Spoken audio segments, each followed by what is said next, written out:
Ka gjëra në jetë që nuk I harron kurrë. Jo sepse I kërkon, jo sepse I do, por sepse janë gdhendur kaq thellë brenda teje, se janë bërë pjesë e mishit, e gjakut, e çdo fryme që merr. Unë kam një gjë të tillë. E kam mbajtur me vete për 20 vjet. E kam mbajtur si një gur të rënd mi shpirt dhe si një dritë të vogël nën të njëjtën errësirë. Është paradoks, e di, por dashuria e vërtet është pikërisht kështu, të shkatëron dhe të mban gjallë njëkohësisht. Emri im është Antigona, dhe kjo është historia ime, historia e dashurisë më të madhe dhe dhimbjes më të thellë që kam njohur ndonjëherë. Historia e një djali të quajtur Besim, I cili erdhi në jetën ime si dielli pas dimrit dhe u largua si ai diell kur nuk e prisja as pak. Jo sepse donte, jo sepse zgjodhi, por sepse dy familje vendosën se fati ynë nuk ishte I yni. Para se të filloj, dua të pyes diçka. Ata prej jush që po dëgjojnë tani, keni pasur ndonjëherë një dashuri të ndaluar? Keni mbajtur ndonjëherë një premtim kaq të madh sa ka zgjatur gjithë jetën? Shkruani në komentet tuaja. Tregohuni, sepse njerëzit si ne, ata që kanë dashur dhe janë ndaluar me forcë, duhet të ndihen të kuptuar, duhet të dinë se nuk janë vetëm, dhe ndoshta historia ime do t'ju thot diçka, do t'ju kujtoj diçka, ose thjesht do t'ju bëj të ndiheni pak më pak vetëm në këtë botë të madhe dhe shpesh të ftohtë. Por le të filloj nga fillimi, nga I mëngjesi një vere të largët, kur jeta ime ndryshoi përgjithmonë. Isha arritur në një fshat të vogël mes maleve. Shtëpia jonë qëndronte në anën e djathtë të rrugës kryesore, me mur guri rreth e rrotull dhe një obor të gjerë me pemë mani. Babi im ishte burr I fortë, I heshtur, me duart e mëdha të punës dhe sytë e zinj si kokra ulliri. Nëna ime ishte ndryshe, e hollë, me flokë të errta dhe zë të butë, por me karakter prej hekuri kur duhej. Unë isha e mesme ndër 3 motrat, kisha edhe 2 vëllezër, të mëdhenj të dy, dhe mbi gjithçka kisha frikë nga babi im. Jo sepse ishte I keq, jo, ai na donte, por e kishte ata lloj dashurie burri shqiptar I maleve, të heshtur, të rrept, me rregulla të pashkruara që duheshin të ndjekur pa pyetje. Fjala e tij ishte ligj, dhe ligji I tij I parë dhe kryesor ishte ky: familja jon nuk shoqërohet me familjen Gërvalla. Familja Gërvalla. Sa herë dëgjoja atë emër, shihja fytyrat e rënduara të prindërve të mi, vëllezërit që përqendroheshin menjëherë dhe heshnin. Ndihiste hije gjatë, edhe kur dielli ishte lart. Mbaj mend se kisha flokët e lirshëm, gjysmë të shprishur nga gjumi dhe kisha marrë me nxitim këpucët, njërin pa lëkurë të mbyllur mirë. Ishte kaq herët sa mendonja se nuk do të takoja njëri. Por aty, pranë çesmës, ndoqi ai, Besim Gërvalla. E kisha parë nga larg ndonjëherë, djalin e familjes armike, por kur kaq pranë, kur kaq qartë. Ishte pak vjet më I madh se unë, 16, ndoshta 17, I gjatë, me shpatulla të gjëra për moshën, me flokë të zeza lehtë të drejta dhe sy të çuditshëm, të gjelbra ose gri, nuk vendosja dot atë çast. Kishte atë lloj fytyre që nuk e harron lehtë, jo sepse ishte I bukur siç e mendonim ne atëherë bukurinë, por sepse kishte diçka shumë të qetë dhe shumë të thellë brenda saj. Ne u ngritëm syt njëri tjetrit njëkohësisht, dhe ndodhi ajo gjë e çuditshme. Asnjëri nuk u largua, asnjëri nuk foli menjëherë. Qëndruam kështu, me ujin që rrithte midis nesh, dhe diçka pa emër lundroi në atë ajër të mëngjesit. Ishte ai që foli I pari. Ti je Antigona? Tha, jo si pyetje habitshme, por si konfirmimi diçkaje që e dinte. Po, u përgjigja, dhe zëri im doli më I qetë se sa prisja. Unë jam Besim, tha, dhe pastaj shtoi si gjë e thjeshtë. E di kush jam. Nuk ishte pyetje, dhe unë I thash po me kokë, pa fjalë, sepse po, e dija kush ishte. E dija çfarë do të thoshte kjo takim nëse dikush do ta mësonte. E dija se duhej të merrja kovën dhe të ikte menjëherë, por këmbët nuk lëvizin kur zemra ka vendosur ndryshe. Nuk folëm shumë atë mëngjes, disa fjali vetëm. Ai pyeti nëse isha po ai miku që luante në rrugë. Unë thash se jo, ajo ishte motra ime e vogël. Ai tha se kisha sy shumë të qetë për dikë kaq të re.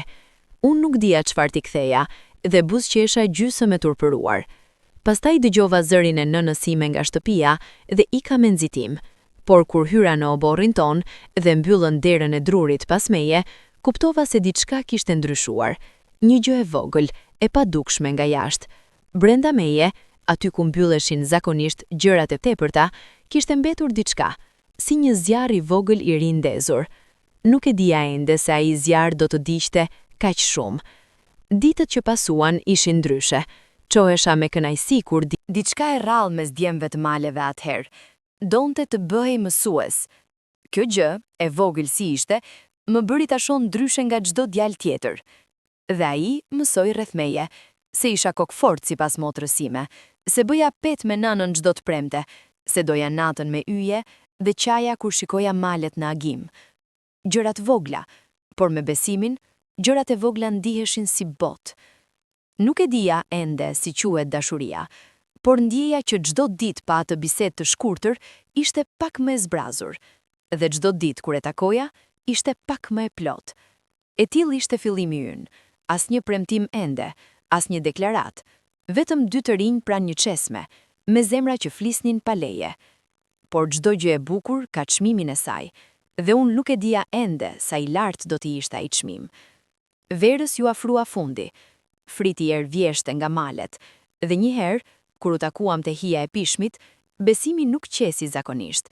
Kishte diçka ndryshe në sytë e tij, shqetësim, ose diçka edhe me thellë. Antigona, tha, dhe emrin tim e tha ndryshe nga çdo herë tjetër, me qetësinë e dikujt që ka menduar shumë gjatë. Çfarë ka? Pyeta, duke ndjer zemrën t'i rëndohej pak. Besoj se di çfarë ndjej për ty, dhe nuk dua ta fshes sepse nuk jam i tillë. Kjo ishte fjalia, e thjesht si buk, e fort si gur, dhe unë, e reja që besoja se kisha mësuar të fshihesha mirë, shpërtheva menjëherë në lotët, jo nga trishtim, por nga diçka që nuk kishte emër, diçka mes gëzimit dhe dhimbjes. Edhe unë, thash vetëm kaq, dhe mjaftoi. Nuk kishte duar lidhje atë ditë, nuk kishte puthje, vetëm ato dy fjalë, si dy gur të hedhur në ujë, me valët e tyre që u zgjeruan pa u ndalur. Por atë mbrëmje, kur ju afruam shtëpis, ai ktheu kokën dhe tha: "Di shumë mirë çfarë janë familjet tona, por unë vendos vetë kë dua." Dhe ato fjalë të thjeshta, ishin premtimi i parë i tij, ai i parë nga shumë. Vjeshta erdhi me ngjyrat e saj të kuqe dhe portokalli, dhe me të solli edhe diçka tjetër. Fshehësinë tonë mori formë. Nuk ishte më vetëm takim rastësor. Kishim vendosur vende e kohë, kishim mësuar shtegun anës liçenit të vogël pas kodrës, ku nuk kalonte njeri në mëngjes të hershëm. Kishim gjetur fjalët tona të koduare. Ai linte një gur të vogël të bardhë te porta e fushës, nëse do të mund të vinte. Unë linja një gjeth ahu, nëse ishte e sigurt. Mund të duket gjë fëmijërore, por ishte gjithësia ynë. Ndonjë poet i vjetër shqiptar, fjalë rreth maleve dhe lirisë, dhe zëri i tij kur lexonte ishte aq i qetë e i thellë sa mendoja se do të shkrihesha. E shikoja profilin e tij ndërkohë, hundën e drejtë, gropzën e lehtë të mjekrës, mënyrën si buzëqeshte me gjysmë goje kur ndonjë fjali i pëlqente. Unë i tregoja rreth viseve, malet që shihja nga dritarja e dhomës sime, rrugën e gjatë në përgur deri te krohi i malit ku kishim shkuar një herë fëmijë, pemën e arrës të shkolli ku dikur kishim prerë emrat tona si lojë. Ai dëgjonte me atë vëmendje të tij të plot, si dikush që çdo fjalë teje e konsideronte rëndësishme. Dhe ne zgjoheshim, jo vetëm si të rinë në dashuri, por si njerëz. Ai më bënte të mendoja, unë e bëja të qesh. Ai sillte botë me fjalë, unë sillja gjallëri. Ishte ekuilibri më i natyrshëm që kisha njohur. Por realiteti nuk vononte kurrë shumë të trokas. Një ditë, vllai im i madh, Fatlumi, erdhi në shtëpi me fytyrë të errët. Kishte dëgjuar diçka, jo rreth nesh, por rreth familjes Gërvalla. Kishim bler tokën pranë lumit, toka që babi im besonte se i takonte nesh. Gjakimi i vjetër kishte marrë formë të re. Dëgjova bisedën nga dhoma, zërat e ngritur, fjala Gërvalla e thënë si mallkim, babain tim duke thënë se kurrë nuk do t'i jepte duart asnjë antarit të asaj familjeje. Qëndrova i shtrirë në shtratë atë natë dhe shikoja tavanet. Mendoja besimin, mendoja atë tokë, mendoja gjitha të urrejtje të vjetër mes dy familjeve, si rivjeri thellë nën sipërfaqen e përditshme, dhe mendoja çfarë do të thoshte kjo për ne. Nuk i tregova Besimit me një herë, por herën tjetër kur u takuam, ai ishte ai që e ngriti temën. Di çfarë ndodhi me tokën, tha qetë. Jati im nuk do të tërhiqej edhe po të donte. Kjo ka filluar shumë kohë para nesh. Çfarë do të thotë për ne? Pyeta, duke dashur dhe mos dashur ta dëgjoja përgjigjen. Ai heshti për pak. Pastaj tha, do të thotë se duhet të jemi të mençur, por nuk do të thotë se duhet të ndahemi. E doja të vendosmëri, e doja pa mas, por diku brenda meje filloi diçka, një ndjesi e zbehtë, si hija e reve para shiut. Presim, frik, ndjenja se diçka po vinte, diçka e madhe e pakëndshme, dhe ne ishim dy të vegjël para saj. Muajt kaluan. Nuk e di si nisi e para fjale dyshimit. Dikush duhet ta kishte parë. Fshati i vogël kishte sytë e tij të shumt. Një grua e moshuar mund ta kishte vërejtur nga dritarja, ose ndonjë djalë i ri mund ta kishte dëgjuar emrin tim tek ai. Nuk e di ende, por një herë, kur ktheva në shtëpi të mesditës, nëna ime qëndroi në mes të oborrit me krahët e kyqëzuara. Shikoi mua me ato sy të zinj të saj që nuk kynjenin kurrë. Ku ishe? Pyeti, por zëri i saj nuk kishte shqetësimin normal të nënës, kishte diçka tjetër. Te lumja, thash, duke llogaritur se motra ime mund të konfirmonte. Lumja ishte këtu gjithë mëngjezin, tha nëna, dhe zëri i saj ra pak. Heshta, zemra mu shtrëngua. Antigon, tha nëna, dhe emrin tim e tha shumë qetë, shumë të rënd. Po të pyet drejt për drejt, dhe dua të drejt për drejt. A ke pasur bised me djalin e gërvallajve? Ishte qasti, ai qast mes gënjeshtrës dhe të vërtetës, kur je shumë e re dhe nuk di cila rrugë shpije ku. E doja nënën time, kur nuk i kisha gënjur, por dija gjithashtu se çfarë do të pasonte e vërteta, dhe ajo hezitime imja u bë vetë përgjigje. Nëna mbylli syt, hapi gojën, por nuk tha asgjë për disa sekonda. Pastaj u kthye dhe hyri brenda, me hapnjat e saj të qeta e të rënda. Atë natë nuk hëngrëm bashk. Babai im erdhi vonë, dhe zërat nga dhoma e tyre arritën deri te dhoma ime si bubullime largët. Nuk kuptoja fjalet, por kuptonja tonin, dhe dia, era kishte ndryshuar. Ditën tjetër, babi im erdhi te dhoma ime për herë të parë prej shumë kohësh. Rrallë hynte. Ishte njeriu i tryezës, i oborrit, i punës, jo i dhomave të fëmijëve. Qëndroi te dera dhe shikoi mua si të shihte diçka që nuk e priste.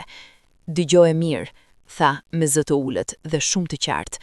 Nuk ka asnjë lidhje me asnjë nga ata. Jo takim, jo bised, jo shikim. Nëse mësohem ndryshe, nuk do ketë fjalë, do ketë vendim. Kuptova. Babai im nuk bënte pyetje duke pritur jo. Kuptova ishte vetmja opsion.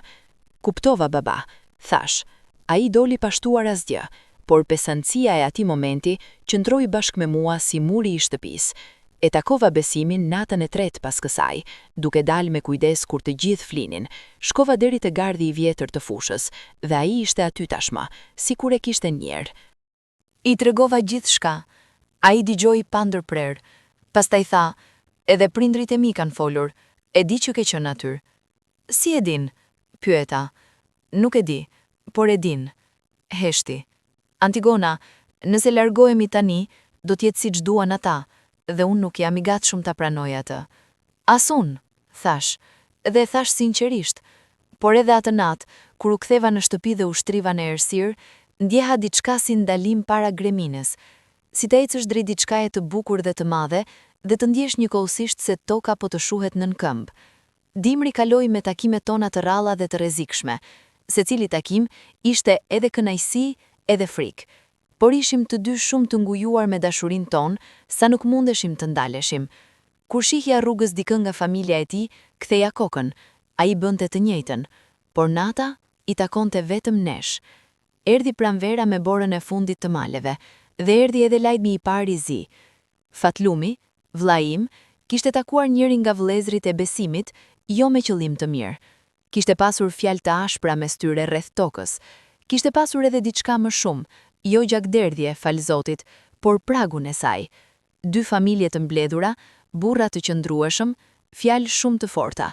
Babai im u kthye atë mbrëmje me fytyrë sigur. Kjo ka mbaruar, tha vetëm kaq në tryezë dhe asnjë nga ne nuk pyeti çfarë, por unë dija çfarë. Natën ajo qava, heshtur, siç kisha mësuar t'i qaja kur duhej të mos dëgjoheja, me kokën brenda jastëkut dhe dorën mbi gojë. Qava jo nga hundja, jo ende, por nga ndjesia e parë e saj, si hija e saj e largët. Edhe lutja e vetme që pata atë natë ishte e thjeshtë. Zoti, mos na ndaj. Por Zoti punon me plan të tij, edhe ne ishim shumë të vegjël para asaj që po vinte. Pranvera solli punën e arave dhe me të solli edhe rritjen e tensionit. Burrat e dy familjeve tona kalonin rrugës me hapa të rënd, pa shikim, me ato fytyra të ngurta që fshatarët e maleve dinin t'i mbajnë kur gjërat ishin serioz. Gratë flisnin me zë të ulët, fëmijët kuptuan pa u treguar se kishte diçka në ajër. Dhe unë kisha mesazhin tim të qartë, mos u afroni, por zemra nuk ka vesh për urdhra. E takova Besimin një herë aty ku nuk duhej, afër mullirit të vjetër, në mes të ditës, kur prisja në nëntime. Ai ishte duke kaluar me kalin. Ndaloi, edhe unë ndalova. Ishim 10 hapa larg njëri tjetrit, dhe e dija se dikush mund na shihte. Si je? Pyeti, me zë shumë të ulët. Mirë, gënjeva. Nuk duket. Buzëqesha pa dëshirë. Edhe ti nuk duket mirë. Nuk jam, tha drejt për drejt. Mendoj shumë, nuk fle dot mirë. Nuk fle as unë. Ishte gjithçka. Ato 2 fjali, por thoshin gjithçka. Pas pak ai vazhdoi rrugën, pa u kthyer, dhe unë qëndrova atje, me zemrën e mbushur me diçka mes mallit dhe vendosmërisë. Po atë natë, ndodhi diçka që do ta kujtoja gjithë jetën. Vllai im I vogël, Agimi, erdhi I turbullt. Kishte dëgjuar ca djem të fshatit duke thënë se kishin parë Antigonën duke biseduar me djalin e gërvallajve. Mua, emrin tim, të lidhur me atë emër tjetër. Nëna e kuptoi shpejt, babai e kuptoi menjëherë. Asnjë nga ata nuk po presja se biseda do të vinte kaq shpejt, kaq fort. Babai u ngrit nga karrige e tij, qëndroi ditët vijuese, kalova shumë kohë me veten.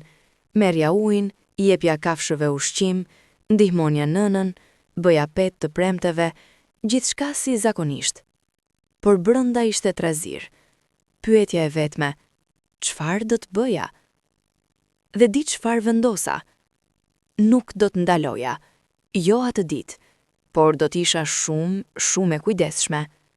Kisha moshën sime, kishte vendosmërinë sime, dhe kisha atë 16-17 vjeçarin me sy të gjelbër gri që besonte se njerëzit mund të vendosnin vetë kë donin. E gjeta mënyrën. Letra, ashtu si njerëzit e vjetër, ashtu si djemtë e maleve kur nuk mund të flisnin, letra të fshehura te gurët e caktuar, letra të vogla të palosura 4 herë, shkrimi im I vogël e ngathët, shkrimi I tij I drejtë e qartë, fjalë pas fjalësh, ditë pas dite. Mësova besimin nëpërmjet atyre letrave, shumë më mirë se nëpërmjet çdo takimi.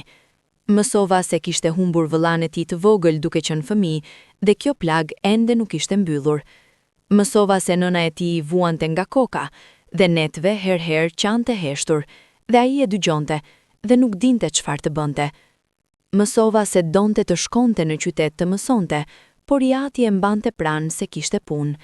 Mësova se lexonte me kandil pas gjithve, fshehurasi, sepse librat ishin gjëja e tij e vetme e lirë. Dhe ai mësoi mua. Mësoi se ëndrat e mia ishin të thjeshta. Doja shtëpi me drip të shumt, doja të kisha kopshtin tim, doja të mësoja famijëve të mi, gjithçka që mua nuk ma kishin mësuar. Mësoi se kisha frikë nga bresheri, por jo nga errësira. Mësoi se emri im, Antigona, ma kishte dhënë gjyshja e vdekur para se ta shihte fytyrën time. Letrat u bën bota jon paralele, bota ku nuk kishte familje armike, nuk kishte tokë të kontestuar, nuk kishte kode nderi të ngurtë si gurët, kishte vetëm ne. Por, e dija se ato letra shumë herë mund të zbuloheshin, dhe nisa të jetoj me atë frikë si shoqe të ngushtë. Erdhi edhe takimi I fundit I asaj periudhe. Ishte mbrëmje e vonë, ndoshta ora e 10, vonë për fshatin. Isha thënë nënës se do të qëndroja pak te porta, sepse nuk kisha gjumë. Ajo kishte besuar, ose pretendoi të besonte. Nënat e din shumë herë, por zgjedhin të mos din. Besimi erdhi nga anë e fushës, hap pas hapi. Qëndruam te rrethoja e vjetër e kopshtit, me erën e mbrëmjes plot erë lulebore dhe tokë të lagërt. Dhe ai, për herë të parë, e mori dorën time. Jo fort, shumë lehtë, si të merrte diçka të brisht. Antigona, tha, dhe zëri i tij kishte diçka shumë serioz. Dua të them diçka, dhe dua ta dëgjosh mirë. Fol, thash, duke ndjerë zemrën sikur ishte ndalur. Unë nuk di çfarë do të bëj jeta me ne. Nuk di nëse do të mund të qëndrojmë bashk ose nëse do të na ndajnë, por dua të them, për mua nuk ka tjetër, nuk ka kurrë pasur dhe nuk do të ketë. Syt mi mbushën, nuk fola. Nëse ndonjëherë na ndajnë me forcë, vazhdoi, dua të dish se do të pres. Nuk e di sa, nuk e di si, por do të pres. Ato fjalë rëndan si mëngjesin, si malet, si çdo gjë e vërtet dhe i qëndrueshme. Edhe unë, thash, dhe kjo herë ato dy fjalë kishin peshë të botës brenda. Edhe unë do të pres. Nuk e di atëherë se ato fjalë do të bëheshin themeli i 20 viteve. Nuk dija se ato do të pres, do të përshkonin gjysmën e jetës time, si fije e kuqe. Ai e lëshoi dorën time me ngadalë, iku, dhe unë qëndrova atje, me erën e mbrëmjes dhe premtimin si gur në gjoks. Ajo ishte nata e fundit para stuhis. Nuk mbaroi me bujë. Gjërat e mëdha jetës rrallë mbarojnë me bujë, mbarojnë me qetësi, me atë lloj qetësie të frikshme para tërmetit. Ishte ditë e premte. Gratë kishin marrë rrugën me thas druri, po jati i besimit kishte dalë gjithashtu. Dhe atë ditë, rastësia apo fati, nuk e dija asnjëherë, bëri që 2 letra të mia të zbuloheshin. Jo nga familja ime, por nga vëllai i madh i besimit, Skënderi, burri më i ashpër i familjes Gërvalla, një reu me veshët si kafsh gjau. Dëgjova nga Lumja, motra ime, atë pasdite. Kishte dëgjuar gratë duke folur. Skënderi kishte gjetur letrat e guri, kishte lexuar, kishte marrë menjëherë rrugën drejt babait të tij.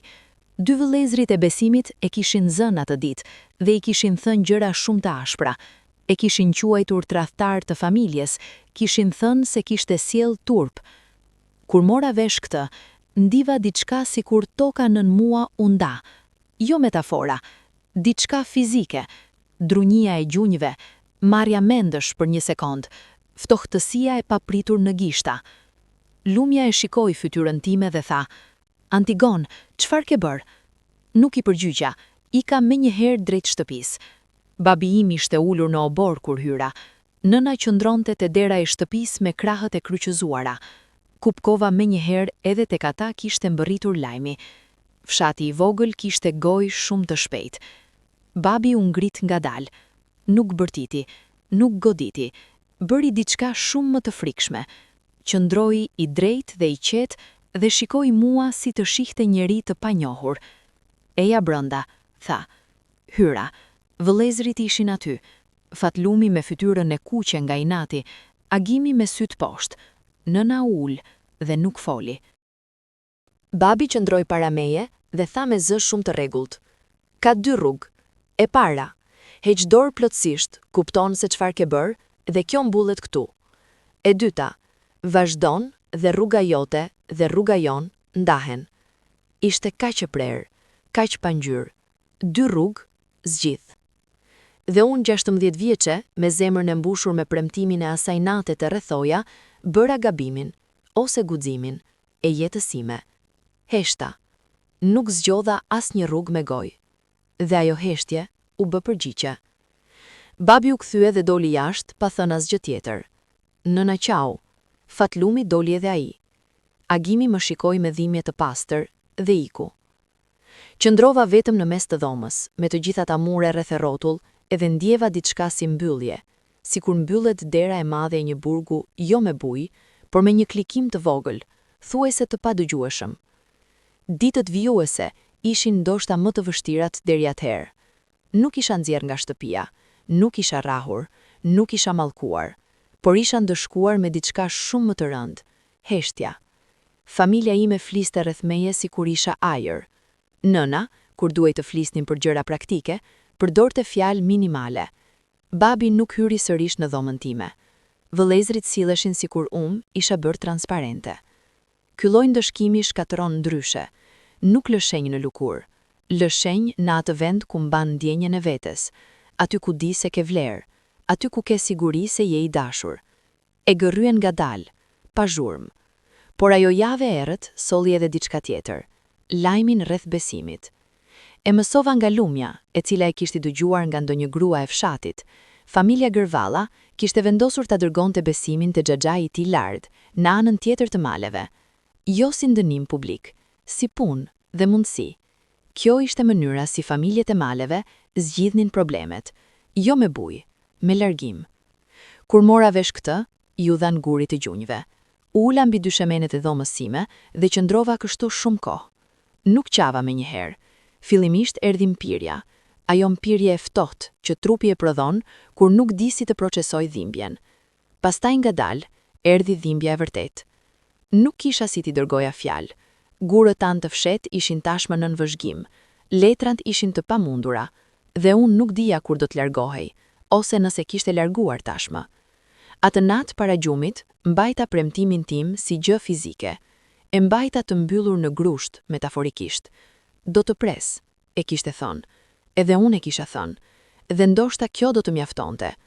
Por zemra e re nuk di ende diferencën mes shpresës dhe mohimit. Javën e dytë pas gjithë kësaj, isha duke bartur dru nga pylli kur e pash, për herë të fundit atë periudhë, dhe nuk e dija atëherë se do të ishte e fundit. Kaloi me kalin drejt rrugës së madhe, me shalet e mbushura, duke i qartë se shkonte diku. Ndaloi kur më pa, vetëm për një sekond. Nuk folëm. Ishim shumë larg, ishte rrezik i madh, por syt u takuan. Dhe në atë takim sysh të shkurtër e të gjatë njëkohësisht, thash gjithçka, dhe ai tha gjithçka. Pa fjalë, si du njerëz që kanë mësuar gjuhën e vet të heshtur. Pastaj ai ktheu kalin dhe mori rrugën, pa u kthyer. Jo sepse nuk donte, por sepse ai lloj burri, ai lloj njeriu, e di se kthimi e bën largimin shumë herë më të vështirë. E shikova derisa humbi pas kthesës. Pastaj mora drurin dhe u ktheva në shtëpi. Hyra, vendosa drurin, ju lava duart, ula për darkë, dhe nuk fola me njëri, as nuk qava, sepse kishte ardhur ai moment kur dhimbja bëhet e madhe sa nuk ka forma, nuk qan, nuk bërtet, nuk shpërthen, vetëm është, e madhe dhe e heshtur si malet jashtë dritares. Ajo natë mendoja vetëm një gjë. Ku je tani? Besim. Çfarë mendon? A e mban premtimin? A e mban gurja i tij shajon? Dhe nuk kisha asnjë mënyrë ta dija. Ka diçka që njeriu e mëson vetëm kur kalon në përpritje të gjatë, se koha nuk kalon njësoj gjithmonë. Ka ditë që kalojnë si ujë, pa ndalur, pa shije. Ka ditë të tjera që qëndrojnë mbi ty si guri, si muaj të ngecur brenda disa orësh. Vitet e para pas largimit të besimit ishin pikërisht kështu, dy fish. Jeta vazhdonte si zakonisht nga jashtë, puna e shtëpisë, era, baktia, vjeshta, dimri, pranvera. Motra ime e madhe u martua dhe shkoi, pastaj motra e mesme, unë beta, jo sepse nuk kishte ardhur njeri, kishte ardhur, kishte folur me prindrit, kishte burr me punë e familje të mirë, por unë kisha thënë jo. Jo me bujë, jo me shpjegim, thjesht jo. Babi im më kishte pyetur një herë pas refuzimit të parë, pse jo? Nuk jam gati, kisha thënë. Ai kishte parë mua me ato sytë e tij që kalonin nëpër njerëz si dritë nëpër xham. Gati nuk pret njeri, kishte thënë, dhe kishte heshtur. Nëna me taktin e saj kishte provuar ndryshe. Një mbrëmje dimri, duke qepur pranë sofrës, kishte thënë shumë qetë. Vajza, jeta kalon, nuk i pret askujt. E di nën, njeriu gjen paqen me atë që ka, jo me atë që kërkon. Nuk isha përgjigjur, sepse ç'ti thoja, se unë kisha bërë premtim, se ajo premtim për mua ishte e shenjtë si çdo gjë e tjetër e shenjtë në atë shtëpi, se nuk mund ta thyja as po të doja. Nuk i thash asgjë, por ajo e dinte. Nënat gjithmonë din shumë më tepër nga sa tregojnë. Koha kaloi. Agimi u martua. Fatlumi kishte tashmë 3 fëmijë. Shtëpia jonë u bë më e zhurmshme me fëmijë të vegjël, dhe kjo zhurmë mbulonte sadopak heshtjen e brendshme time. Mësova të jetoja me 2 shtresa. Shtresa jashtme, ajo e gruas që punon, ndihmon, buzëqesh, dëgjon fëmijët e vëllezërve, gatuan, pret. Dhe shtresa e brendshme, ajo e gruas që pret. Ajo grua e brendshme nuk bëhej e lodhur, nuk i dobësohej, priste si mali, i qetë, i palëvizshëm, i sigurt se diçka do të vinte. Por kishte momente kur shtresa jashtme hollohej, natën kryesisht, kur shtëpia binte në gjumë dhe mbetej vetëm heshtja dhe yjet. Atëherë besimi vinte, jo si kujtimi i zbeht, por si prani e gjallë, si diçka që ndihej me gjithë trupin. Zëri i tij duke lexuar me zë të ulët, sytë e tij grije shilet e qesma e mëngjesit, dora e tij e lehtë mbi dorën time atë natë të rrethoja. Pyesja veten gjëra të thjeshta. A kishte darkuar mirë sonte? A kishte ftohur? A kishte gjetur ndonjë libër të ri? A mendonte për mua? Ky i fundit, ky pyetje, ishte ai që dhemte më shumë. Jo se kisha dyshim të madh, por sepse nuk dija, dhe mos dija është lloji i vet i torturës. Pas ca vitesh, erdhi lajmi i parë i tij, jo drejt për drejt, nga goja e gruas së fatlumtit, që kishte dëgjuar nga dikush tjetër, që kishte dëgjuar nga tjetri. Besim Gërvalla ishte ende te Xhaxhai, kishte mësuar dhe kishte gjetur punë mësimdhënësi. Beqar. Ai fjali i fundit, beqar, e ndjeva si frymëmarrje e parë pas shumë kohësh në noj. Mundohesha mos ta tregoja, por nëna ime, e mprehtë si gjithmonë, e vuri re diçka te fytyra ime atë mbrëmje dhe nuk foli, vetëm shikoi dhe heshti. Mos marr shumë shpresë nga lajme të tilla, kjo thoja vetes, por shpresa nuk pyet leje, vjen dhe qëndron si zogu që i vë fole në çatin tënde pa të pyetur. Kaluan edhe vite, disa. Shtëpia jon pati gëzime dhe humbje. Gjyshi vdiq, pastaj gjyshja. Fëmijët e vëllezërve u rritën, filluan shkollën. Unë isha halla Antigona, ajo halla e dashur, pak e çuditshme, që nuk u martua, që lexonte herher, që dinte të tregonte histori. I jepja mësimet alfabetit fëmijëve të vllajt, dhe duke i mësuar, mendoja herher besimin dhe ëndrrën e tij të fëmijërisë për të qenë mësues. Doja t'i thosha, tash e ke bërë atë ëndër. Mendo Besim, e ke bërë. Por nuk kisha si t'ja thosha. Dhe kjo ishte ajo lloj dhimbjeje e veçantë, jo dhimbja e humbjes, por dhimbja e gjërave të thona pa destinatar. Fjalë të gatshme, pa adres. Ndonjëherë shikoja veten në pasqyrë dhe pyesja, po plakesh Antigona, kur do mbaroj pritja? Por pastaj mendoja, po plakesh duke e dashur, kjo është shumë më mirë se sa plakja pa e ndjer asgjë. Dhe ktheja shpinën pasqyrës dhe iksha të ndihmoja nënën. Prindrit tashmë nuk folnin shumë rreth martesës. Vitet kishin ndryshuar diçka mes nesh, jo dashurinë, por formën e saj.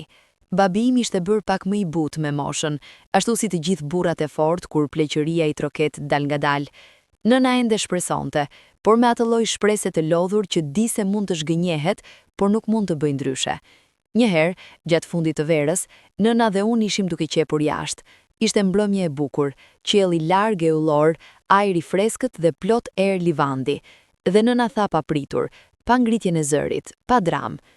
Besim Gërvalla ka ardhur muajin e kaluar fshat, me punë mësimdhënësi. Gishtat e mi ndaluan mbi penun, zemra dha një goditje të fortë, të vetme, pastaj vazhdoi shumë shpejt. E di, thash, duke u përpjekur zëri të dilte i rregullt. Di edhe ti se si e merr njerëzit kjo gjë, tha nëna, dhe shikoi qiellin, jo mua. Por ka kohë, shumë kohë ka kaluar, Antigon. Nuk isha e sigurt çfarë donte të thoshte. A ishte leje? A ishte paralajmërim? A ishte thjesht nën duke folur me vajzën e saj? Nuk pyeta, heshta dhe qepa, por brenda meje diçka lëvizi, si toka e pranverës kur ngroh pas dimrit të gjatë. Ai kishte ardhur, ishte këtu, në të njëjtin fshat, dhe unë nuk dija ende nëse kjo ishte fillimi i diçkaje apo vetëm tjetër kapitull dhimbjeje. Kur njeriu pret diçka shumë gjatë, kur ajo gjë vjen, nuk vjen si e mendonje. Ëndrat një idealizojnë gjërat, i bëjnë të buta, të shkëlqyera, pa cep. Realiteti është krejtësisht ndryshe. Realiteti ka ëshk dhe dhembje, dhe shpesh arrin pa paralajmërim si shi i papritur. Kthimi i besimit në fshat erdhi me rëndësinë e tij. Nuk e shihja, kisha kujdes, por e ndjeja praninë e tij si ndryshim atmosferik, si atë ndjesin para rebeshit, kur ajri ngarkohet ndryshe. Dija se ishte aty, dija se edhe ai e dinte se isha aty. Fshati kishte ndryshuar pak, kishte shtëpi të reja, kishte disa familje të ardhura, kishte rrugë të shtruar me gur, por karakteri i tij mbetej njëjtë, dhe historia mes dy familjeve tona mbetej njëjtë, e ngrirë si akull nën sipërfaqe, gjithmonë aty, gjithmonë e ftohtë. Skënderi, vëllai i madh i Besimit, kishte marrë rolin e babait të vdekur tani. Jati i Besimit kishte ndërruar jetë 2 vjet më parë, sipas lajmeve. Dhe Skënderi mbante autoritetin e familjes me dorë edhe më të hekurt. Ndaj, takimi ynë, nëse do vinte kundër kësaj muri. E takova aksidentalisht. Nuk ekzistojnë aksidente të vërteta. Besoj tani që besoj çdo gjë, por atëherë ishte si rast. Po kthehesha nga pusi madh me kovën e plot. Ai po vinte nga ana tjetër, me hap të qetë, me libra nën sqetull. Ishte pasdite, dielli anash, hija e gjatë. U ndaluam të dy njëkohësisht. Ishim 15-20 hapa larg. 20 vjet, ose gati, por ai vend mes nesh duke i njëjtë si atë mëngjes te Çesma, kur ishim të rinj, dhe bota ishte ende e largët me problemet e saj. Kishte ndryshuar, sigurisht. Ishte burr tani, jo djalë. Mjekrën e mbante të rregullt. Flokët pak gri të bërryllat, por syt, ata sy gri jeshile, ishin saktësisht një lloj. Dhe ai shikim, i thellë, i qetë, si dikush që ka menduar shumë e flet pak, ishte saktësisht një lloj. Unë duhet të kisha kthyer rrugë, duhet ta kisha anashkaluar, por nuk bëra asgjë prej këtyre. Antigona, tha, dhe emri im nga goja e tij pas gjithë atyre viteve ishte diçka kaq e fortë sa ndiva gjynjet t'i lëkundeshin left. Besim, thash. Heshtuam. Ajri mes nesh ishte plot me gjithçka të pathënë. Je mirë? Pyeti. Jam, thash. Ti? Jam, tha, dhe pastaj shtui, me atë drejt për drejtshmërinë e tij që kurrë nuk kishte ndryshuar. Por nuk jam mirë si duhet të jem. Kuptoja çdo fjalë. Nuk folëm shumë, nuk ishte vend, nuk ishte kohë. Por kur ndahem ai tha, besoj se do takohemi sërish. Besoj po, thash. Dhe kjo ishte e gjitha, por mjaftonte. U ktheva në shtëpi dhe ju lava fytyren me ujë të ftohtë, si ta qartësonje mendjen. Por mendja nuk qartësohej. Kishte marrë vendim vet tashmë. Ditët vijuese ishin plot tension të brendshëm. Besimi kishte filluar punën te shkolla e fshatit. Unë kaloja rrugës pranë shkollës herë. Nuk ishte qëllimisht, ose ishte por e fshihja nga vetja. Dëgjoja zërin e tij herë kur mësonte fëmijët, i qartë, i durueshëm, me atë ritëm të dikujt që e do çfarë bën. Qëndroja pak, dëgjoja, vazhdoja. Takimet tona të fshehta filluan sërish, por tani ishim të rritur. Tani kishim shumë vite fjalë të grumbulluara. Shkonim te liçeni i vogël, si dikur, dhe uleshim mbi gurët e mëdhenj, dhe flisnim. Flisnim orë të tëra. Ai më tregoi vitet e tij, si kishte kaluar te xhaxhai, punë të vështirë fillimisht, pastaj shkollën mbrëmjeve, pastaj diplomën, pastaj mësimdhënien, si kishte dashur disa herë të kthehej, por gjërat kishin qenë akoma të paqeta, si kishte pritur, si kishte mbajtur premtimin. Asnjëherë nuk kam menduar të martohesha me tjetër. Tha një herë, duke parë liçenin, jo mua. Ka pasur mundësi. Nuk ka munguar kush të flas, por nuk munda.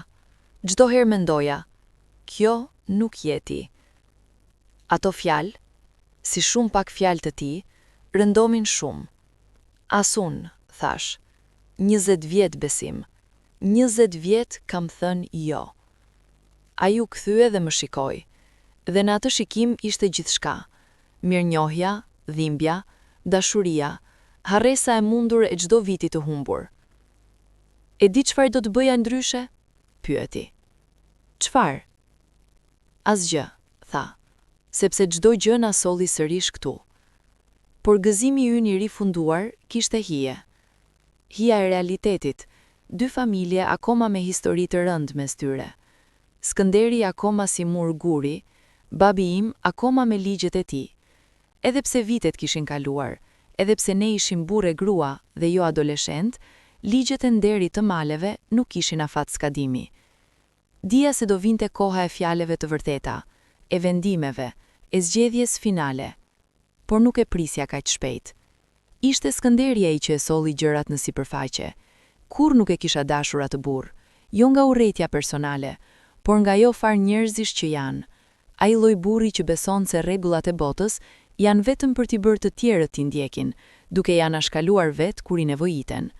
Por kishte autoritet real, ishte kreu i familjes Gërvalla dhe fjala e tij peshonte.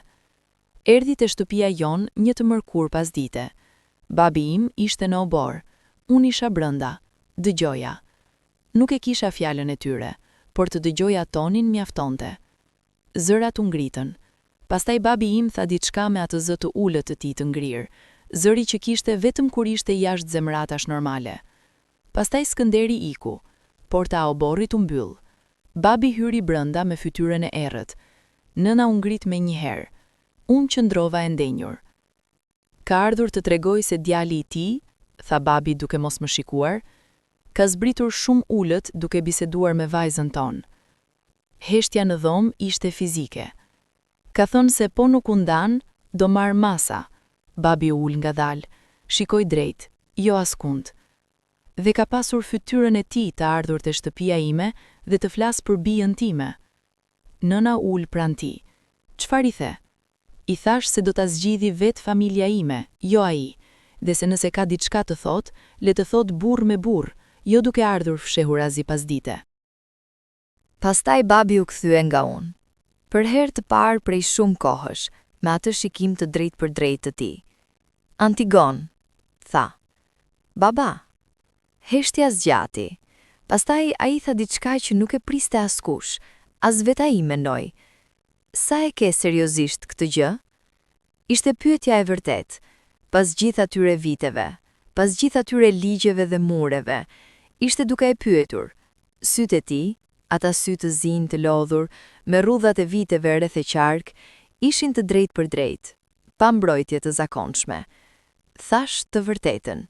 Shumë seriozisht, baba, 20 vjet, nuk kam bërë ndryshe. Ai heshti. Nëna po qante heshtur, e dija nga frymarrja e saj. Ai burr, tha babi ngadalë, duke menduar çdo fjalë, ka mbaruar shumë punë të liga. Ka pas pjesë në gjakmarrjen e vjetër. Familja e tij ka bërë gjak me familjen tonë. E di baba. Po di edhe atë djalin e tij? E di, nuk është si vllai i tij, kur nuk ka qenë. Babi heshti shumë gjatë. Nëna shtriu dorën dhe vendosi mbi dorën e tij të madhe, punuese. Ai e la atje. Nuk është hera e parë, tha babi më në fund me zë shumë të ulët, që familja ndan dy njerëz pa arsye tjetër pos krenaris. Krenaria ka vrarë shumë njerëz, edhe lumturinë ka vrarë. Nuk e besoja që po e dëgjoja babain tim duke thënë këto. Por gjërat nuk janë vetëm mes nesh, vazhdoi. Ka vëllezërit e mi, ka fatlumin, ka historinë që mbajmë, nuk mund ta bëja unë vetëm këtë vendim. E kuptoj. Ai u ngrit, qëndroi pak me shpinën nga unë, pastaj tha, lëre të mendoj. Kur doli, nëna erdhi te unë dhe më përqafoi, fort, si dikur kur isha e vogël dhe frika kishte formë konkrete. Zoti e di çfarë është e drejtë, tha, dhe unë qaja mbi supën e saj, jo nga trishtimi, por nga lehtësimi i parë pas 20 vitesh, lehtësimi i vogël, i brisht, por real. Por nuk kishte mbaruar. Skënderi nuk ishte burr që linte gjërat pas. Ditën tjetër kishin folur me besimin, e mësova nga ai vet takimin ton të ardhshëm. Kishin ulur vëllezërit dhe kishin rrethuar, I kishin thënë se po vazhdonte turpin, do largohej nga fshati definitivisht. Besimi kishte parë vëllezrit njëri nga tjetri, kishte marrë frymë dhe kishte thënë: "Nuk largohem dhe nuk heq dorë." Kjo kishte shkaktuar stuhi. Skënderi kishte bërtitur, vëllai i tret, Araniti, kishte qëndruar i heshtur. Ai gjithmonë kishte qenë tjetër lloj njeriu, ndoshta edhe simpatizant i fshehur tonin, por Skënderi kishte qenë si tërmeti. Ka thënë se do të nxjerrë zë jashtë familjes nëse nuk i bind, mu tregua Besimi atë natë, me zë të qetë që fshihte sa mund tensionin poshtë. "Çfarë do të bësh?" pyeta. "Çfarë do bëjmë?" korrigjoi, me atë theksim të vogël të madh. "Çfarë do të bëjmë? Do t'i japim kohën e fundit familjes, të dyja, të vendosin vetë. Nëse nuk pranojnë, do të gjejmë rrugën tonë. Tani jemi të rritur, Antigon, jemi 26, 27 vjeç, nuk mund t'i lejosh të vendosin për gjithë jetën. Kisha 26 vjeç, ai 28. Kishim kaluar gjysmën e rinis tonë në hijen e kësaj ndarjeje, dhe ai kishte të drejtë, s'mund të vazhdoja të isha 16 vjeçe brenda parafamiljes. Babi im ka filluar të mendoj, thash. E di, Araniti më ka treguar se edhe nëna ime ka folur me vëllezrit, ka thënë se koha ka ardhur të çlirohet krenaria nga shpirtet. Nëna e tij, e kisha dëgjuar pak rreth saj, grua e butë me vuajtje të shumta, që kishte humbur një djalë vogël dhe nuk kishte shëruar plot nga kjo, ndoshta dhimbja e humbjes të bën më të mençur ndaj ndarjeve. "Jep edhe 2 javë", thash. "Lejo babain tim të flas me të tjerët." 2 javë, tha Besimi. Pastaj, çfarë, gjejmë rrugën. Ato 2 javë ishin ndoshta me intensitete të mëdha në të dyja shtëpit njëherësh. Babi im kishte bisedë me Fatlumin, dëgjoja ndonjëherë zërat, jo fjalët. Fatlumi ishte kundër fillimisht, ky ishte burri me krenar, me sens të fortë familjeje, me kujtesë të gjatë, por babi kishte diçka, Fatlumi jo, urtësinë e moshës dhe dhimbjen e parë nga prindrit e tij, të cilët I kishin ndarë njëherë nga dashurosja e tij e re dekada më parë, dhe ai kishte dhimbjen e tij të heshtur të vjetër. Nëna ime punonte ndryshe, me gra. Kishte folur me gruan e Fatlumt, me gruan e Agimit, me disa plaka të fshatit që kishin autoritet moral. "Ato plaka din shumë", thoshte nëna, "kanë parë shumë jetë, flasin urtë." Ndërkohë, nga familja Gërvalla, Batalia kishte formën e saj, Skënderi I ngurt nga njëra anë, nëna dhe Araniti nga tjetra, dhe Besimi në mes, I palëkundur si guri I mesit të lumit. Erdhi dita e 14. Babi im erdhi te oborri ku isha duke larë rrobat. Qëndroi pranë. Nuk isha mësuar kur të lexoja lehtë fytyrën e tij, por atë pasdite dihente ndryshim. "Ke folur me djalin?" pyeti. "Po, baba." "Është burr fjalësh?" "Është." Ai heshti, shikoi malet. "Fatlumi ka hezitime, por Fatlumi ka gjithmonë hezitime. Kjo është puna e tij." Buzëqesh tak, gjë shumë e rrallë tek ai. Unë I thash se me hezitimet e tij nuk do kishim as fëmijët e tij sot. Ktheva kokën. "Çfarë do të thotë kjo, baba?" "Do të thotë", tha ai ngadalë, "se nëse djali është gati të vijë drejt për drejt dhe të flasë si burr, unë do ta dëgjoj." Zemra mundez, por mbajta veten të qetë. Edhe familja e tij? Ata janë punë e tyre, por Skënderi nuk është I ati, nuk ka të drejtën e të atit. Kjo ishte hapa e madhe.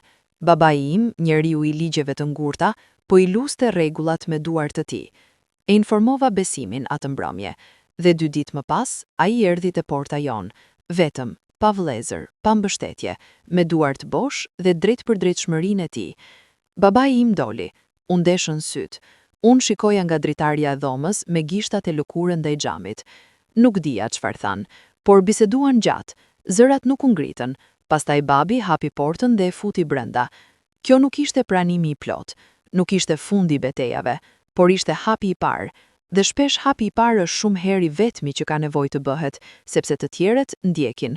Shtëpia jonë ndryshoi pas atij takimi, ndonse ngadalë, si bora kur ngrohet, fillimisht nuk e sheh, pastaj një herë e sheh lumin. Babai im kishte bërë kompromis, dhe kompromisi I tij ishte akt guximi, jo dobësie.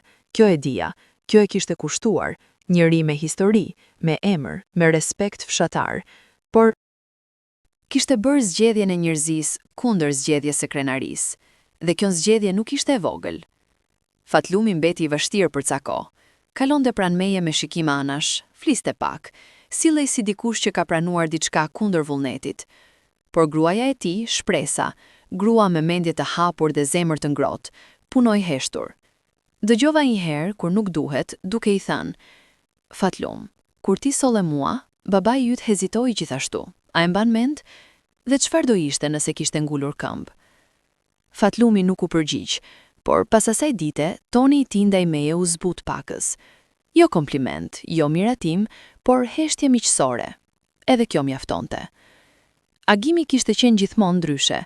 Ai vëllai im i vogël me zemër të gjerë dhe sy të qartë. Ai kishte qenë i pari që kishte dhënë shenjë pranimi. Një herë, duke kaluar pranë meje në obor, kishte vënë dorën lehtë mbi supën time dhe kishte thënë vetëm: "Lumturi moj motër." Ato dy fjalë kishin mjaftuar sa libër. Nëna ime lulëzoi dal nga dal. Ishte ajo grua që kur lejohet të jetë e lumtur, bëhet drita e shtëpisë. Filloi të fliste rreth besimit me emër, jo si ai apo djali i gërvallajve, por besimi. Gjë e vogël, por e madhe. Ndërkohë, nga ana e familjes Gërvalla, gjërat ishin ndryshe. Skënderi kishte bërë atë që burrat të tillë bëjnë kur humbin luftën, kishte heshtur. Jo pranim, jo miratim, thjesht tërheqje strategjike. Kishte ndërtuar mur të heshtur rreth vetes dhe kishte lënë botën të vazhdonte pa e blagosur me praninë e tij. Ky lloj njeriu nuk pranon hapur, thjesht pushon se luftuari dhe pretendon se kurrë nuk ka luftuar. Araniti, vëllai i tretë, erdhi një herë te Besimi dhe i tha: "Skënderi nuk do vi në dasëm, por as nuk do pengoj." Kjo ishte hapi maksimal i mundshëm nga jo anë, dhe Besimi e priti si të ishte pranimi plot, sepse kuptonte, si unë, se gjërat e vërteta nuk ndryshojnë gjithmonë me bujë, herëherë ndryshojnë me mungesë kundërshtimi. Nëna e Besimit, Zejnea, erdhi një ditë të kalë pranvere te shtëpia jonë. Erdhi vetëm, pa paralajmërim, me një blekat e dora si simboli mirardhjes. Nëna ime doli me një herë. Ato dy gra që ndruan pak qaste duke u shikuar. Kishin jetuar fqinje të rthorazi gjithë jetën, kishin darë të njëjtin mal e të njëjtin qiell dhe kurrë nuk kishin pirë kafe bashk. E bën atë ditë. Unë isha brenda duke dëgjuar, zërat e tyre të ulët, nga një herë të ngritur pak, herëherë heshtje. Pastaj dëgjova diçka që nuk e prisa, të qeshurën. Të dy, gruaja e nënës sime dhe nëna e Besimit, duke qeshur bashk mbi diçka që nuk e dëgjova. Dola me preteksin e kafes dhe i shikova. Dy gra të moshuara me flok gri dhe duar të punës dhe sytë atyre që kanë parë shumë, duke qeshur si vajza. Dhe mendova, kjo është humbja e vërtetë e gjakmarrisë. Jo njeriu, jo toka, por vite qeshjeje që kurrë nuk ndodhen. Nëna e Besimit, Zejnea, erdhi një ditë të kalë pranvere te shtëpia jonë. Erdhi vetëm, pa paralajmërim, me një blekat e dora si simboli mirardhjes. Nëna ime doli me një herë. Ato dy gra që ndruan pak qaste duke u shikuar, kishin jetuar fqinje të rthorazi gjithë jetën, kishin darë të njëjtin mal e të njëjtin qiell dhe kurrë nuk kishin pirë kafe bashk. E bën atë ditë. Unë isha brenda duke dëgjuar, zërat e tyre të ulët, nga një herë të ngritur pak, herëherë heshtje. Pastaj dëgjova diçka që nuk e prisha, të qeshurën. Të dy, gruaja e nënës sime dhe nëna e Besimit, duke qeshur bashk mbi diçka që nuk e dëgjova. Dola me pretekstin e kafes dhe i shikova, dy gra të moshuara me flok gri dhe duar të punës dhe sytë atyre që kanë parë shumë, duke qeshur si vajza. Dhe mendova, kjo është humbja e vërtetë e gjakmarrisë. Jo njeriu, jo toka, por vite qeshjeje që kurrë nuk ndodhen. Dhe ajo e la dorën time atje, si gjë e natyrshme. Ka një lloj tensioni special para gjërave të mira, tensioni ndryshëm nga i dhimbjes. Dhimbja të shtrëmbon, pritja para lumturisë të shtrin, të hap, të bën frikë me mënyrën e vet sepse ke mësuar t'i druash gjërave të mira, ke mësuar se mund të merren. Kjo isha unë javët para dasmës. Po, dasma, fjala që kurrë nuk e kisha besuar se do ta thosha për veten time, jo me atë kuptim, jo si ceremonie e egullt me miqe muzik, por si akti thjesht e i madh i dy njerëzve që kanë vendosur të jenë bashkë zyrtarisht, para gjithçkaje. Besimi kishte folur me babain tim zyrtarisht, jo si i pari takim, por si zyrtarizim. Kishte ardhur me Aranitin dhe me dy burra të tjerë të familjes Gërvalla, jo Skënderin, por burra me pesh. Babi imi kishte pranuar. Kishte qenë takimi vështirë, i ngurtë fillimisht. Dy familje me histori të rëndë nuk zbuten brenda disa minutash, por kishte kaluar, kishte mbaruar me raki dhe me fjalë të matshme respekti. Kur babi erdhi brenda pas takimit, shikoi mua dhe tha vetëm, "U bë, 2 fjalë, gjithësia." Nëna qau me njëherë ato lot nëne që kanë të gjitha ngjyrat brenda. Unë beta e qetë për çudira, ose jo qetësi, mpirje. Ajo mpirje e çuditshme kur diçka e madhe e pritur ndodh dhe trupi nuk di si t'i reagoj kur nuk ka mur dhimbje e kundër të cilit të mbrohet. Shkova te dhoma ime, u ula mbi shtrat dhe qëndrova kaq. Pastaj ngadal, buzëqeshja erdhi vetvetiu, ngadalt e pasigurt fillimisht, si diçka që nuk kish praktik, dhe pastaj u zgjerua dhe u bë diçka shumë më e madhe, shumë herë të qaja dhe shumë herë të qeshesha njëkohësisht. 20 vjet. 20 vjet. E takova Besimin 2 ditë para dasmës, jo fshehur azi, por hapur te obori i çashtëpis, me lejen implicite të gjithçkaje që kishte ndryshuar. Qëndroi para meje dhe unë para tij. Ishim 26 e 28 kur kishim dhënë premtimin. Tani isha 46, ai 48. Flokët e mi kishin ngritë anët, sytë e tij kishin rrudha anash. Por dhe ky por ishte gjithësia. Shikimi e tij ishte një lloj, pikërisht një lloj. Jam vonë, tha, me atë drejt për drejt shmërinë e tij. Jo, thash, je saktësisht në kohë. Ai qeshi, jo qeshjen e zakonshme, por ajo që del kur dikush është lehtësuar nga diçka shumë e rëndë. 20 vjet, Antigone. 20 vjet, konfirmova. A ke qarë qef ndonjëherë? Çdo ditë, thash sinqerisht, por asnjë ditë nuk u pendova. Ai zgjati dorën, e mora.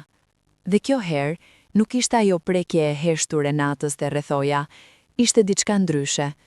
Ishte dorë e 2 njerëzve që kanë kaluar në përgjithshka dhe kanë arritur anës tjetër. A kemi bërë mirë? Pyeti, jo me dyshim, por si dikush që donte të dëgjonte edhe mendimin tënd. Kemi bërë mirë, thash, dhe thash me gjitha të bisim të grumbulluar 20 vjet. Dasma ishte e thjesht, fshati vogël, familja, disa miq të afërt. Nuk ishte dhomë të madhe me qindra njerëz, nuk ishte muzikë me zë të lartë, por kishte atë gjë që ja vlen shumë herë më shumë se gjithçka tjetër. Kishte vërtetësi. Secili që ishte atje me zemër. Babi im dha dorën time me një solemnitet të qetë që vetëm ai e kishte. Nëna qante dhe buzëqeshte njëkohësisht. Agimi qante haptas, ai gjithmonë kishte qenë shpirti më i lirë mes vëllezërve. Edhe Fatlumi kishte diçka të syt, jo lot, por ajo lagështi e fshehur që burrat e krenar nuk e pranojnë. Zejneja, nëna e Besimit, erdhi dhe qëndroi pranë nënës sime gjatë gjithë ceremonisë. 2 gratë me histori të gjatë mes tyre, me sytë e kuq nga të qarët, duke mbajtur njëra dorën e tjetrës si 2 motra. Dhe Skënderi nuk erdhi, por Araniti erdhi dhe tha në emër të familjes, Zoti ju bekoft. Mjaftonte. Shumë herë prezenca e gjyshmë pranimit vlen shumë herë më tepër se prezenca e urrejtjes. Kur Besimi vuri unazën në gishtin tim, sytë e tij ishin lagur. Unaza ishte e thjeshtë, argjend me gravurë të vogël. Ma vonë e pash gravurën, 2 linja paralele që bashkoheshin në mes. Nuk e dija nëse kishte bërë me qëllim apo ishte rastësi, por ishte simboli ynë. Mbrëmja kaloi me zë njerëzish të lumtur dhe erë gjelle dhe muzikë të butë. Unë isha ulur pranë Besimit dhe herë nuk besoja. I vija dorën mbi shpinën e tij vetëm për të siguruar se ishte real, se nuk isha duke ëndërruar njërin nga ato ëndra natën që kisha bërë shumë herë. Real ishte, i ngrohtë, i gjallë, i vërtet. Njerëzit mendojnë se ribashkimi është fundi historisë, filmat mbarojnë aty, kur 2 njerëzit takohen sërish, kur puthja ndodh, kur muzika ngrihet. Por jeta nuk mbaron aty, jeta vazhdon, dhe ajo vazhdim, ato ditë të zakonshme pas gjithçkaje, janë ndoshta pjesa më e bukur. Sot, ndërsa rri dhe rrëfej këtë, jam grua e moshës mes. Flokët i kam shumë ngri tani, duart i kam pak të lodhura nga puna e viteve, por zemrën e kam të plot, dhe kjo është gjëja e vetme që ka rëndësi. Besimi lëshon ende mësimet e tij me atë zë të qetë e të durueshëm, vazhdon të lexojë me kandil, tani llambë elektrike, por zakoni mbeti. Vazhdon të ketë syt gri jeshile të njëjtë me Atë mëngjesin të qesma, kur ishim adoleshent dhe bota ishte e madhe dhe plot rregulla kundër nesh. Kemi fëmijë, kemi jetë, kemi mëngjesin e zakonshëm, kafenë e zakonshme, grindjen e vogël rreth gjërave të vogla dhe pajtimin e shpejt. Kemi edhe natët kur heshtet dhe qëndrojmë pranë njëri tjetrit dhe nuk na duhet fjala, sepse 20 vjet heshtje të mësuara na dhanë gjuhën tonë. Ndonjëherë, kur bie muzika e mëngjesit nga radioja, besimi kthehet nga unë me atë shikim të tij dhe buzëqesh. Jo si të thuash diçka të veçantë, thjesht shikim, thjesht buzëqeshje, por pas gjithçkaje, ato gjeste të vogla janë monumente tona. Babi im vdiq 3 vjet pas dasmës, i qetë, në shtëpinë e tij, me ne rreth e rrotull. Para se të mbyllte syt, kishte marrë dorën time dhe kishte thënë: "Ke qenë fort, vajzë." Thjesht kaq, por ato fjalë, nga i burri heshtur e rrept i gjithë jetës sime, kishin pesh mal. Qava shumë ditë pas tij, jo vetëm nga humbja, por nga mirënjohja, sepse kishte zgjedhur njerëzin.